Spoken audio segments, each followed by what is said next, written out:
কঠোর নিরাপত্তার মধ্যে ভারতের পশ্চিমবঙ্গ বিধানসভা নির্বাচনের দ্বিতীয় ও শেষ দফার ভোট গ্রহণ শুরু হয়েছে। বুধবার সকাল 7টা থেকে ভোট শুরু হতেই বিভিন্ন জেলার ভোট কেন্দ্রে দেখা গেছে ভোটারদের দীর্ঘ লাইন।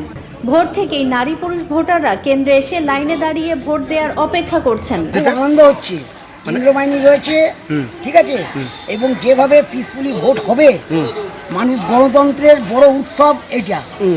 সবাই যে যার নিজের মতো ভোট দেবে যাকে খুশি।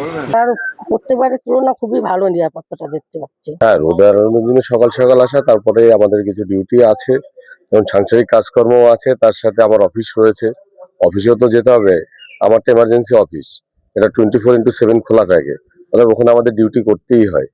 না হলে লোক না থাকলে তো ডিউটির জায়গা বন্ধ হয়ে গেলে, আমি যেমন মিল্ক সেকশনে কাজ করি, আমি ডেয়ারিতে প্রোডাকশন ইঞ্জিনিয়ারিং হিসেবে আছি, তো ওখানে আমাদের দুধ যে ভাইটাল জিনিস, ও দুধটাই নষ্ট হয়ে যাবে, আমাদের 24 ঘন্টার মধ্যে আমাদের প্রসেস করতে হয়, সেই জন্যই সকাল সকাল আসা। এ দফায় 7 জেলার 142টি আসনে ভোট নেওয়া হচ্ছে। নির্বাচন শান্তিপূর্ণ রাখতে মোতায়েন করা হয়েছে বিপুল সংখ্যক কেন্দ্রীয় বাহিনী ও রাজ্য পুলিশ। আগামী 4 মে ভোট গণনার মাধ্যমে নির্ধারিত হবে প্রার্থীদের ভাগ্য। এখানে কিছু লোক কমপ্লেন করছিল যে ওই ব্যাটারির জায়গাটা খোলা ছিল, এই ছিল ওই ছিল, এইসব অনেক ঝামেলা চলছে।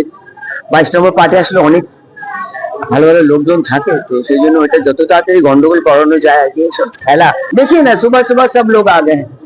इस बार मतदान एकदम खास होगा। ये जितना भी कोशिश करें इन लोग खेल खेलना, আমার কিচ্ছু বলার নেই, আমি এখন দৌড়বো। চলো